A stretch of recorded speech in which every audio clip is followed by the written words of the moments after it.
ศูนย์กลางองค์การพุทธศาสนาพร้อมด้วยเจ้าภาพเจ้าศรัทธาและสาวพุทธร่วมจัดงานเถราพิเศษกโฮดสงฆ์บรรดาคณะสงฆ์ที่จัดทำพระไตรปิฎกลาวจำนวน 13 องค์ หลังจากที่มีพิธีสาธยายพระไตรปิฎกลาวสำเร็จ เพื่อเป็นการย่องย้อนสรรเสริญและยกสูงคุณงามความดี แก่คณะพระสงฆ์ที่ทุ่มเทเหือแหงเสียสละเวลาและสติปัญญา เข้าในการจัดทำพระไตรปิฎกลาวทั้งภาษาบาลี และภาษาลาวจนสำเร็จ เป็นครั้งประวัติศาสตร์และจัดงานฉลองอย่างยิ่งใหญ่อยู่ที่เดินกรมเรียนพระธาตุหลวงเวียงจันทน์ในระหว่างวันที่26 31 มังกร 2026 ที่สำคัญได้มีการสาธยายพระไตรปิฎกตลอด 3 วัน หลังจากสำเร็จในวันที่29 มังกร ก็จะได้นำพาออกตนญาติโยมรับฟังปาฐกถาถึงประวัติความเป็นมาขององค์สัมมาสัมพุทธเจ้าก่อนตรัสรู้และการนำมาซึ่งการรวบรวมหลักธรรมคำสอนโดยได้รับความเมตตาเข้าร่วมของญาทานใหญ่มหาเวทมเสนัยประธานศูนย์กลางองค์การพุทธศาสนาสัมพันธ์แห่งสาธารณรัฐประชาธิปไตยประชาชนลาวพร้อมด้วยคณะบริหารงานศูนย์กลางตลอดฮอดการนำภาครัฐออกตนญาติโยมเข้าร่วมในพิธีพระอาจารย์มหาอุดรอนุตตโรได้ปาฐกถาถึงความสำคัญของพระไตรปิฎกเหตุผลของการจัดการพิมพ์และปัญหาอื่นเกี่ยวกับพระไตรปิฎกซึ่งเป็นหลักธรรมคำสอนขององค์พระสัมมาสัมพุทธเจ้าได้ตรัสรู้ไว้เมื่อ 2,000 กว่าปีก่อนพร้อมทางฟังการถามตอบจากออกตนญาติโยมเกี่ยวกับข้อสงสัยในหลักธรรมคำสอนอื่นๆเพื่อให้ปึ้มพระไตรปิฎกลาวที่จัดขึ้นมาทั้งหมด 45 เล่มทั้งภาษาบาลีและภาษาลาวนี้ให้มีความครบถ้วนสมบูรณ์ถูกต้องที่สุดหลังจากพิธีสาธยายพระไตรปิฎกปาฐกถาสำเร็จต่อมาในวันที่ 30 มังกรคณะบริหารงานศูนย์กลางอพส.พร้อมด้วยออกตนญาติโยมจึงได้จัดพิธีเถราพิเศษกโฮดสงฆ์ให้แก่คณะพระสงฆ์ที่จัดทำปึ้มพระไตรปิฎกลาวสำเร็จครั้งนี้จำนวน 13 องค์ โดยประกอบมีพระมหาอุดรอนุตตโรพระอาจารย์มหาเวียงศักดิ์เดชศรีสวัสดิ์พระอาจารย์มหากิกตะสีโรพระอาจารย์มหาอุทิศไสยมุนตีพระอาจารย์มหาโทนีแสงสุรินทร์พระอาจารย์วิจิตรทวีสุขพระอาจารย์มหาต้นทิตานาโม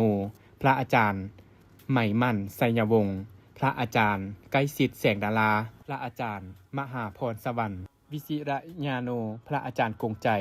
อุสุโกพระอาจารย์มหาบุญเกิดคำมงคลพระอาจารย์สมบัติสุมังคโลโดยการเป็นประธานนำพาฮุดสงฆ์โดยญาทานใหญ่มหาเวทมเสนัยพร้อมคณะบริหารงานศูนย์กลางอพส.และประธานอพส.แขวงทั่วประเทศฝ่ายคารวาสเป็นเจ้าภาพฮุดสงฆ์ประกอบมีแม่ป้านาลีศรีสุริตภรรยาประธานประเทศแม่ป้าเวียงเงินไข่คำพิทูลภรรยารองรัฐมนตรีพร้อมด้วยครอบครัวการนำภาครัฐพุทธบริษัทและออกตนญาติโยมสาวพุทธเข้าร่วมอย่างคึกคืนข้าพเจ้า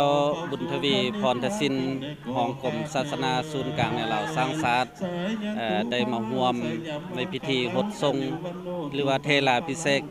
พระอาจารย์ใหญ่คณะที่ว่าจัดทำพระไตรปิฎกเนาะการฮดทรงครั้งนี้ซึ่งมีความหมายความสำคัญหลายเนื่องจากว่าคณะทรงก็คือพ่อแม่ครูบาอาจารย์เพิ่นได้สร้างหรือว่าได้เฮ็ดพระไตรปิฎกฉบับภาษาลาวและภาษาบาลีเนาะแท้จริงในการเฮ็ดพระไตรปิฎกนี้ก็เป็นเวียกหนึ่งที่ว่าสำคัญขององค์การพุทธศาสนาสัมพันธ์ก็คือชาวพุทธลาวบรรดาเผ่าในการกะเกียมในการเฮ็ดนี้ก็บ่แม่นว่าก็เริ่มเฮ็ดเนาะการเฮ็ดพระไตรปิฎกนี่นะที่จริงก็เฮ็ดเริ่มมาตั้งแต่ก่อนปลดปล่อยและกำลังปลดปล่อยเนาะแต่ว่าก็บ่ทันสำเร็จเพราะฉะนั้นการเฮ็ดพระไตรปิฎกหรือว่าการเทราพิเศษกในครั้งนี้ก็เป็นการเฉลิมฉลองผลสำเร็จของการจัดทำพระไตรปิฎกทางภาษาบาลีและก็ภาษาลาวเนาะนอกจากนั้นแล้วเป็นการเฉลิมฉลองผลสำเร็จของการจัดกองประชุมใหญ่ขององค์การพุทธศาสนาสัมพันธ์แห่งสปป.ลาวสำเร็จเนาะแล้วก็อีกเนื้อในอันนึงอันที่ว่าสำคัญก็เป็นการเฉลิมฉลองเนื่องในโอกาสสถาปนาสปป.ลาวครบรอบ50 ปีซึ่งว่าการเฮ็ดพระไตรปิฎกนี้เนาะที่จริงครูบาอาจารย์เฮาก็ได้ประกอบส่วนหลายองค์แหละอันที่ว่าพ้นเด่นแม่นช่วงล่างๆนี่แม่นพระอาจารย์อยู่ในคณะ13 องค์นี่ แม่นเพิ่นได้ประกอบส่วนทางด้านสติปัญญาทางเนื้อแหงเพิ่นหั่นแหละถือว่าเป็นเวลา10กว่าปีเนาะยังสำเร็จเพราะฉะนั้นการพดทรงในครั้งนี้ก็มันมีความหมายความสำคัญและก็เป็นการส่งเสริมฮีตของประเพณีอันดีงามของชาติลาวเฮาเพื่อว่าให้ยืนยงสืบต่อไปหั่นและก็เนื้อในของพระไตรปิฎกเนาะในการจัดทำนี่ก็เป็นจะมีอันสะดวกแก่ผู้สนใจหรือว่าชาวพุทธหรือว่าประชาชนบรรดาเผ่าทั้งภายในและต่างประเทศผมจะได้ค้นคว้าเนื้อในพระไตรปิฎกดังกล่าวหั่นเนาะเกี่ยวกับคำหลักธรรมคำสอนทางพุทธศาสนาสำหรับกรมศาสนาศูนย์กลางในลาวสร้างชาติก็ได้สุกยูได้ติดตามและก็ได้ส่งเสริมหรือว่าอำนวยความสะดวกให้แก่ครูบาอาจารย์ในการจัดทำพระไตรปิฎกครั้งนี้เนาะก็ถือว่าทางเฮาก็ได้ประกอบส่วนเพราะฉะนั้นในโอกาสที่เทลาภิเษกก็คือการเฉลิมฉลองก็เป็นการยกย่องสรรเสริญแก่ผลงานและก็คุณงามความดีของครูบาอาจารย์เนาะโดยเฉพาะก็แม่นคณะจัดทำพระไตรปิฎกฉบับภาษาลาวและฉบับภาษาบาลีมันสำเร็จในครั้งนี้